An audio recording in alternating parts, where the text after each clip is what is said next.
ಶಂಕರನ ಜಡೆಯಿಂದೋದ್ಭವಿಸಿದಂತಹ ಹರಿಗಳ ಭಯಂಕರನಾದ ವೀರಾದಿ ವೀರ ವೀರಭದ್ರೇಶ್ವರ ಎಂಬುದಾಗಿ ನುಡಿಯಲಾಗ ಯಾರಲ್ಲಿ ನನ್ನ ಅಳಿಯನ ಮಗನಂತೆ ಇವನು, ನನ್ನ ಅಳಿಯನಂತೆ ಇವನು ಮಗನು.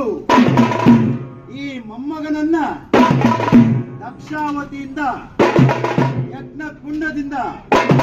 ಹೋಗಿರಿ ಆಚೆ ಎಂತೆಂಬುದಾಗಿ ನುಡಿಯಲಾಗ ಸಿಡಿಲಾರ್ಪಟ ಕಂಡ ಸಿಂಹನಂತೆ ವೀರಭದ್ರೇಶ್ವರ, ಆರ್ಪಟ ಕಂಡಂತೆ ಗರಳನಂತೆ ನಮ್ಮ ವೀರಭದ್ರೇಶ್ವರ ಕೊಲಲೆ ಕೊಲಲೆ ಕೊಲಲೆ ಎಂದು ಕೂಗುತ್ತಾ ತನ್ನ ಗಂಡು ಕತ್ತಿಯನ್ನು ಮೇಲಿಡಿದುಕೊಂಡು ದಕ್ಷ ಬ್ರಹ್ಮನ